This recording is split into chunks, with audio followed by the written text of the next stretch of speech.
All right, man. Just chilling.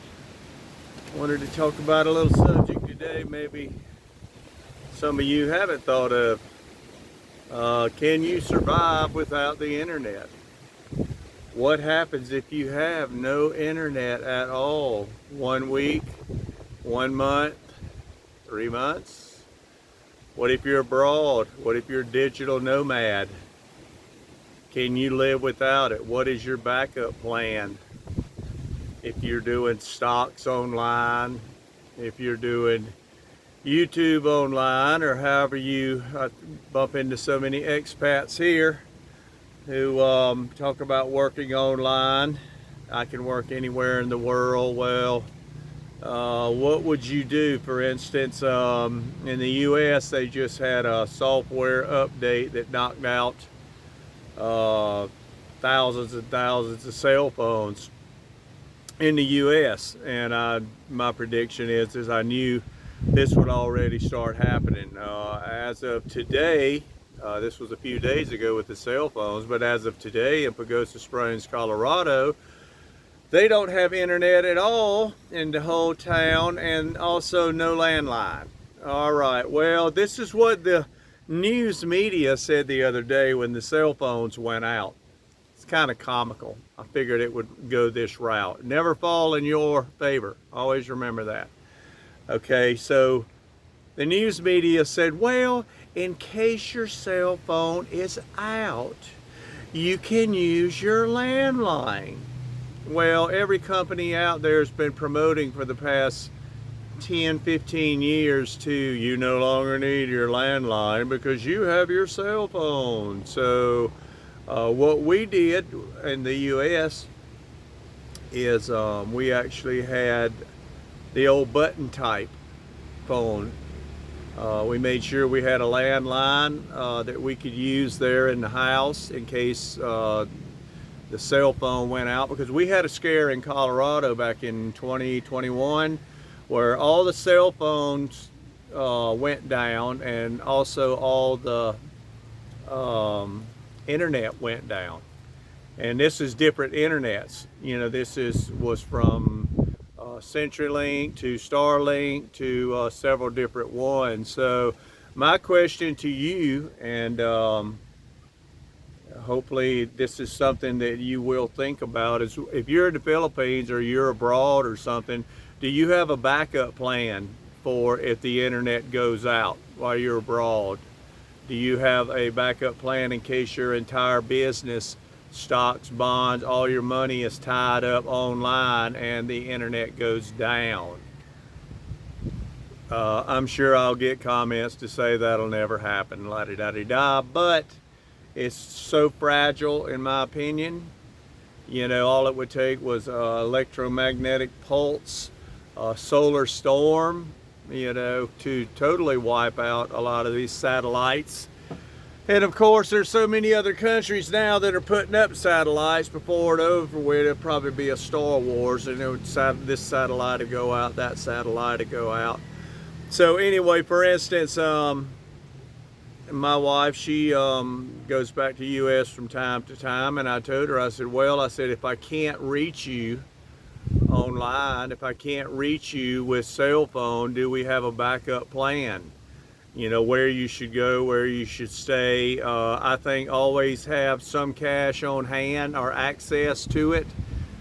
We had this go through, I've mentioned this before, with Typhoon Odette that was over here. Some places were without power or internet for several weeks. People couldn't get to their ATMs to pull money out. You couldn't send money in through Western Union because there was no internet to accept it. Your banks couldn't do transactions, and the only thing you're going to hear from them is, sorry sir, we're working on it.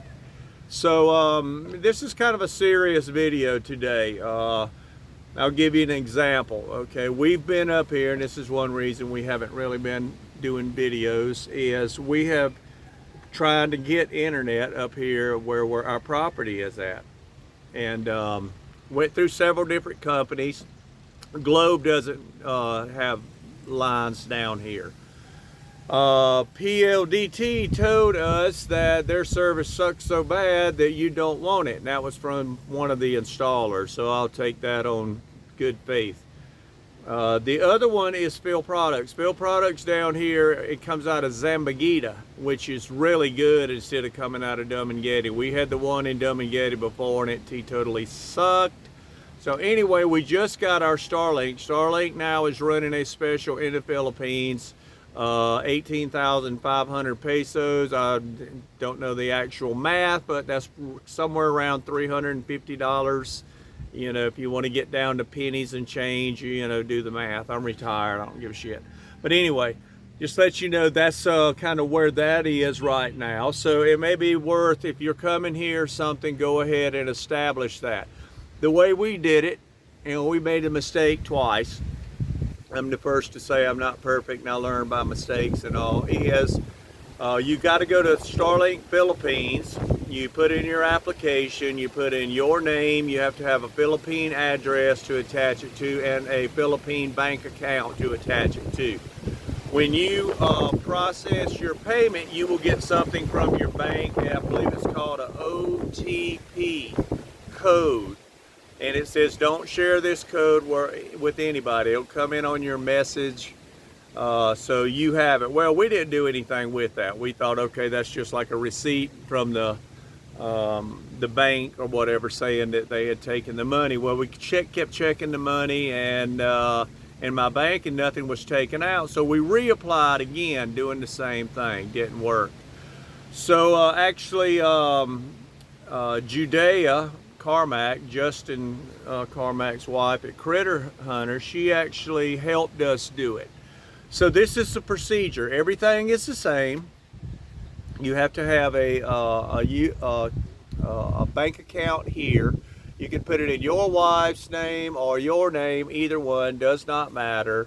But it has to be a Philippine bank account. Now, there's maybe some other new information out there, but I know what works for me and what works for a few other expats that are here that does not have their ACR card yet, because it's almost a requirement to have that to open a bank account here. You can, for yourself as a U.S., Canadian, or whatever citizen you are, you can open the account through Bank of Commerce without an ACR card. I like Bank of Commerce. There's one in Dum and Getty City. It's open near Norso, the National Plaza, right when you leave Dum and Getty on National Highway. It's on the right, not far from Ace Hospital, but it's on the National Highway. So there's one Bank of Commerce here you can use. ATM, it's not crowded, which I don't use ATMs anyway because they're fees and I don't like standing in line. So I do my transactions a little bit different. So anyway, we finally got it set up. So Judea, the only difference that we made, the only mistake we made was when we got that OTP code from the bank, we were supposed to go and open up the Starlink app and put in that code. Because Starlink, they do not have an online calling service. You cannot talk to a representative. You have to email them. In order to email them, you have to have an account. So once recognized or whatever, we just went into Starlink app with our information and all and put in that code and payment went right through. Now we're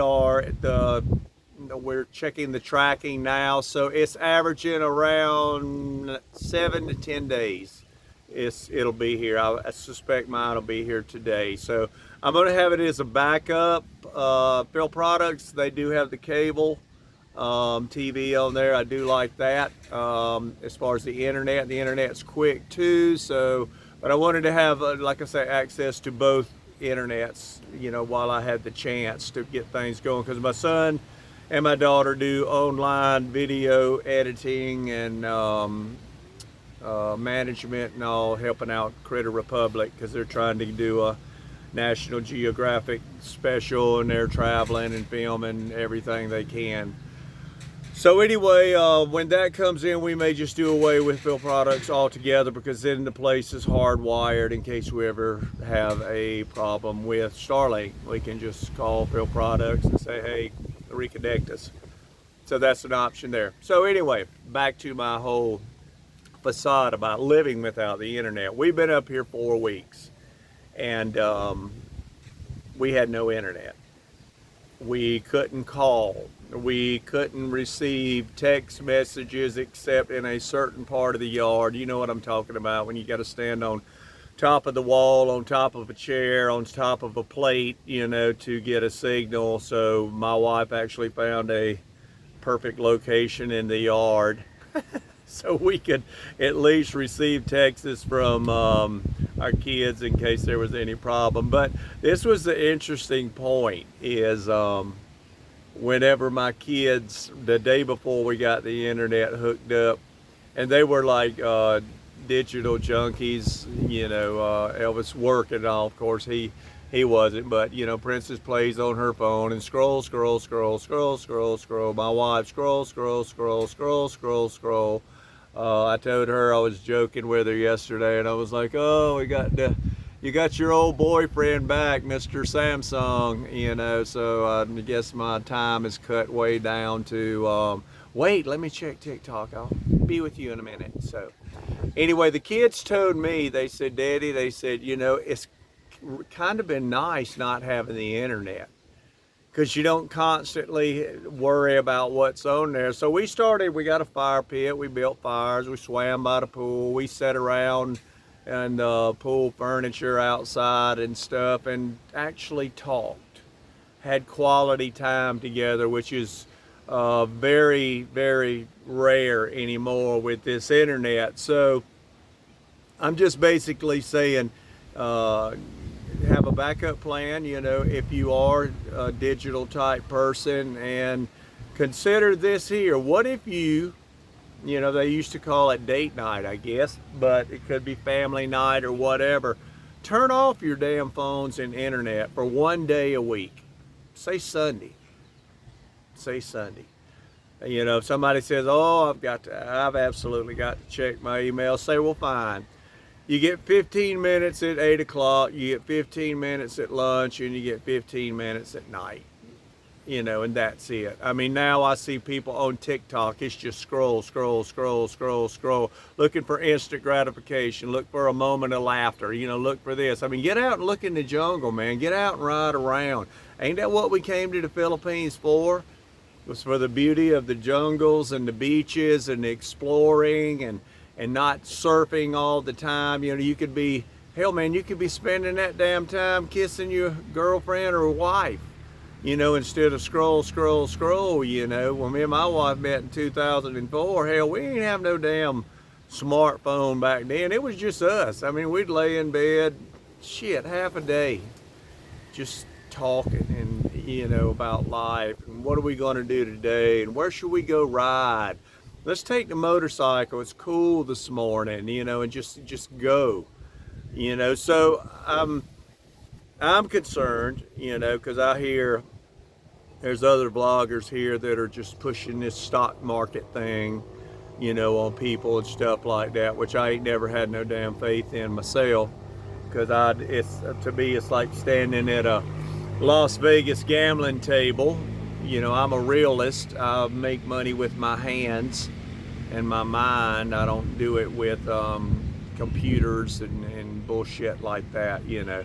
For instance, also before, whenever the cell phone, speed dialing, I think, was one of the most handicapped things they put in there, because speed dialing or whatever, you just hit the name, you know. So eventually memories are meant to fade. So you go and you lose your phone, and it's like, well, I need to call my husband or wife or whatever to come get me. I need to check on my kids. Do you have that in your wallet? Do you have their number on you? Do you have access to that? You know, or is it, hey man, I gotta check my phone. See, Y2K did something to us, you know, and it's blooming, and it's getting stronger and stronger and stronger. The man who will rule the world, it ain't gonna be by money. It's gonna be by who owns the internet, who controls the internet. I hear now, saw a headline yesterday, I didn't read into it, but said China is now developing their own Starlink. So, you know, everything is so competitive from when we were here when I was in 2004, man. It wasn't all this competitiveness here like it is in Philippines now. It's like what you drive and how much do you make and who did you marry and where did you live, and you know, it's like an interrogation. Back then it was just, hey man, let's go sing some songs and have a beer and enjoy the day. Let's go to the beach, let's get some fish, dude, we'll barbecue on the beach, you know, grill on the beach or whatever. And it was day to day. That was quality time, because we didn't have that internet. We didn't, you know, scurry back to our rabbit hole at the house or wherever to have good internet. So yeah, this is just my opinion. You know, I got where I will scroll through my comments, but I don't get too deeply involved because a lot of people are so hateful and mean. They just want to damn attack, you know, even for no damn reason. Hang on, man, I got the fish guy coming by.